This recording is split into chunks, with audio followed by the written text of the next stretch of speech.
Hey guys, let's get more news from Steelers, but first don't forget to subscribe to the channel and leave your like. Steelers star LBTJ Watt exits concussion protocol, clearing the way for him to play versus Colts. Pittsburgh Steelers star outside linebacker TJ Watt has been cleared from the concussion protocol by an independent neurologist, meaning he will be available to play on Saturday against Indianapolis. Watt entered the protocol on Friday when he reported concussion-like symptoms less than 24 hours after a loss to New England. Watt took a knee to the face mask from New England running back Ezekiel Elliott on the first play from scrimmage in what became a 21-18 defeat. The perennial All-Pro and Defensive Player of the Year candidate missed a handful of snaps and was cleared to return to the game. He did wear a tinted visor, starting with New England's second offensive possession, but no explanation was given for the move. Watt was a limited participant in practice on Tuesday and a full participant on Wednesday before being cleared by an independent neurological consultant. The Steelers, 7-6, plan to place no restrictions on Watt or fellow outside linebacker Alex Highsmith if both are available. Highsmith is still in the protocol after leaving the Patriots game in the first quarter with what was initially called a neck injury. Highsmith was a limited participant on both Tuesday and Wednesday. "That's on them," defensive coordinator Teryl Austin said Wednesday. "If they can do it, I'm not taking them off the field." Watt and Highsmith have combined for 20 sacks, 43 quarterback hits, 5 forced fumbles, 2 interceptions and 2 touchdowns, and are two of the main reasons Pittsburgh, 7-6, is still in the playoff hunt despite an offense that has struggled to score points. Najee Harris, Steelers taught lessons they could only learn with losing. Over the many twists and turns of this season, the Pittsburgh Steelers somehow managed to avoid losing consecutive games all the way until Week 13 and 14. There were some ugly losses in the mix, but the team always managed to bounce back with a win the following week. Now, the team is trying to figure out how to move forward from back-to-back losses. These losses weren't against great teams either. The Arizona Cardinals and New England Patriots were each 2-10 entering their games against the Steelers. RB Najee Harris spoke to the media after practice on Wednesday and was asked if the team could learn from these losses. "I think there are some things that winning teaches, but there's some things you can only learn with losing," Harris said in a video posted on the Steelers' YouTube page. "That's resiliency, it can use as motivation. It's seeing your mistakes. It's keeping you humble in a way."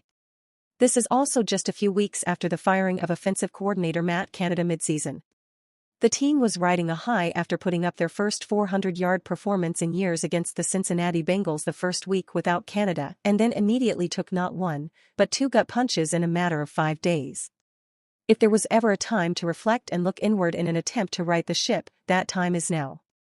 "We experienced the taste of defeat," Harris continued. "We experienced the taste of not making the playoffs last year. So I think that we need to carry that over this year and know that these last 4 games are important to us." A road trip to Indianapolis to play the Colts will likely play a huge role in deciding the team's playoff fate. With a win, the Steelers are very much in the thick of things. A loss would likely put them out of contention. It is time to take those lessons from the losses and put them to use. Steelers projected to target potential Diontae Johnson replacement. The Pittsburgh Steelers have drafted a lot of wide receivers in the second round over the past decade. But the Steelers haven't selected a wideout in the first round since Santonio Holmes in 2006. ESPN's Matt Miller, though, predicted the Steelers to end that first-round receiver drought. Miller slotted Washington wide receiver Rome Odunze to the Steelers at number 14 in his latest mock draft. In his analysis of the potential pick, Miller argued Odunze could eventually replace Diontae Johnson. Diontae Johnson's contract expires at the end of 2024, so there's room for Pittsburgh to add a physical, downfield threat with elite after-the-catch ability to the depth chart, Miller wrote. Odunze has been the WR1 at Washington for 3 seasons, catching 25 touchdowns in that time while proving himself to be one of the most physical wideouts in college football. The 6'3", 215-pound Odunze could pair with George Pickens to form a duo that would rival Cincinnati's WR group in the AFC North. In 13 games this season, Odunze posted 81 receptions for 1,428 yards and 13 touchdowns for Washington. He averaged 17.6 yards per catch. Draft experts are predicting the 2024 draft class to feature a deep group of wide receivers. In fact, Miller projected 8 wide receivers to be selected during the first round in his latest NFL mock draft. That would break the previous record of 7 first-round wideouts from the 2004 draft. O'Dunn's, though, is considered among the best of the best. ESPN's consensus rankings has O'Dunn's placed as the 2024 class third-best receiver behind only Marvin Harrison Jr. and Malik Nabers. The draft rankings at Bleacher Report and Pro Football Focus also have O'Dunn's as the third-best wideout in the upcoming draft class. On the big boards at all 3 media outlets, O'Dunn sits among the top 10 players available in the 2024 draft. At 6'3" and 215 pounds, O'Dunn's has tremendous size and strength. Pairing him with George Pickens, who is 6'3" and 200 pounds, would give the Steelers 2 big receivers on rookie contracts. The question, of course, if the Steelers draft O'Dunn's or any receiver in the first round is whether that's an indication that the team will move on from Johnson. As Miller mentioned, Johnson's contract expires at the end of 2024. From 2020 to 22, Johnson was a highly productive player, posting at least 86 receptions and 880 yards every season. But the veteran has caused several waves of controversy this season. Most notably, Johnson received major criticism for displaying a lack of effort on a fumble during Week 12. He was also reportedly at the center of a team locker room altercation following Week 11. Prior to that, Johnson failed to be accountable after a loss in Week 8.